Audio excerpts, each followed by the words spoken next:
Hello, everybody. Welcome back. Today we're going to do a Christmas story, The Polar Express. This book also won the Caldecott Medal. Okay. Written and illustrated by Chris Van Allsburg. To Karen. On Christmas Eve, many years ago, I lay quietly in my bed. I did not rustle the sheets. I breathed slowly and silently. I was listening for a sound a friend had told me I would never hear. The tingling, the ringing bells of Santa's sleigh. There's no Santa, my friend had insisted, but I knew he was wrong. Late that night, I did hear sounds. Though not of ringing bells, from outside came the sounds of hissing steam and squeaking metal.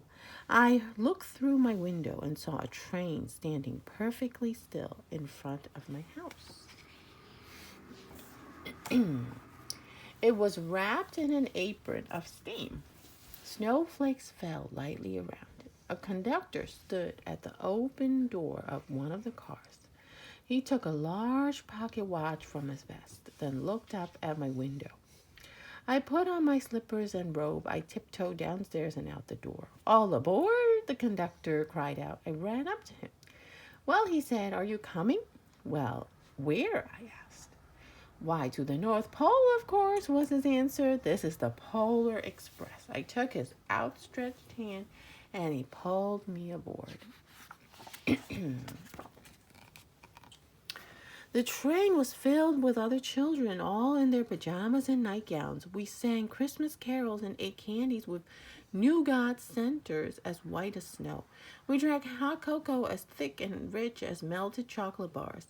Outside, the lights of towns and villages flickered in the distance as the Polar Express raced northward.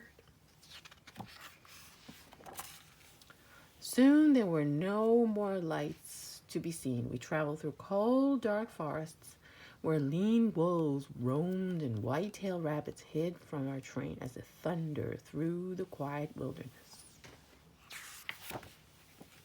We climbed mountains so high it seemed as if we would scrape the moon, but the Polar Express never slowed down. Faster and faster we ran along, rolling over peaks and through valleys like a car on a roller coaster. Do you see the train on the mountain?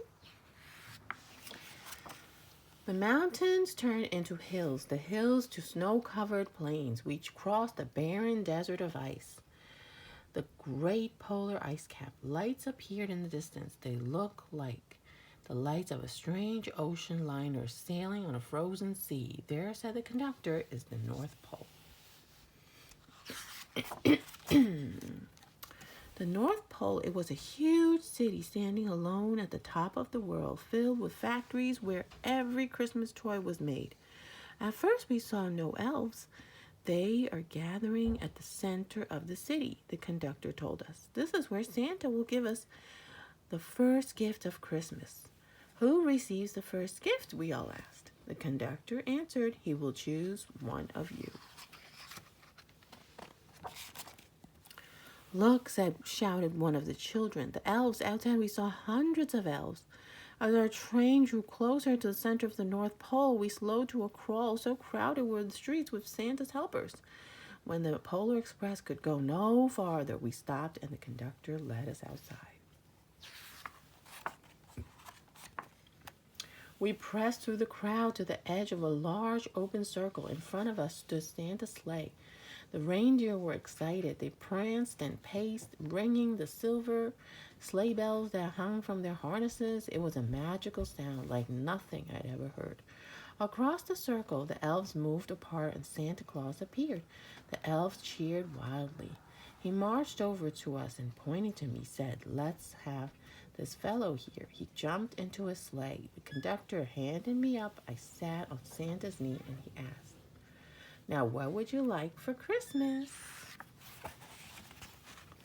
I knew that I could have any gift I could imagine, but the one thing I wanted most for Christmas was not inside Santa's giant bag.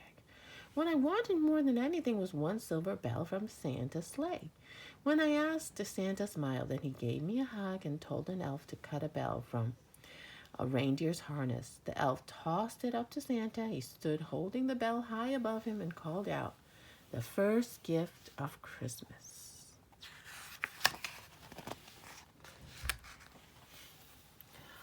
A clock struck midnight as the elves roared their approval. Santa handed the bell to me and put it in my bathrobe pocket. The conductor helped me down from the sleigh. Santa shouted out the reindeers' names and cracked his whip. The team charged forward and climbed into the air. Santa circled once above us, then disappeared in the cold, dark polar sky. As soon as we were back inside the Polar Express, the other children asked to see the bell. I reached into my pocket, but the only thing I felt was a hole. I had lost the silver bell from Santa Claus's sleigh. "Let's hurry outside and look for it," one of the children said. But the train gave a sudden lurch and started moving. We were on our way home. It broke my heart to lose the bell. When the train reached my house, I sadly left the other children. I stood at my doorway, waved goodbye. The conductor said something from the moving train, but I couldn't hear him. "What?" I yelled out. He cupped his hands around his mouth. "Merry Christmas," he shouted. The Polar Express let out a loud blast from its whistle and sped away. On Christmas morning, my little sister Sarah and I opened our presents. When it looked as if everything had been unwrapped, Sarah found one last small box behind the tree. It had my name on it. Inside was a silver bell. There was a note: "Found this on the seat of my sleigh. Fix that hole in your pocket." Signed, Mr. C. I shook the bell. It made the most beautiful sound my sister and I had ever heard. But my mother said, "Oh, that's too bad." "Yes," said my father, "it's broken."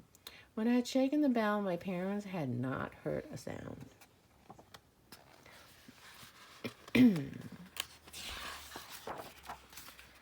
At one time, most of my friends could hear the bell, but as years passed, it fell silent for all of them. Even Sarah found one Christmas that she can no longer hear its sweet sound. Though I've grown old, the bell still rings for me as it does for all who truly believe. So this book also came with a beautiful Polar Express ornament. And this book has been made into a movie. So if you're very interested, please go watch the movie. And I hope you enjoy the read aloud. Please remember to like the video, share, and subscribe to our channel. It really helps us out. Thank you for watching.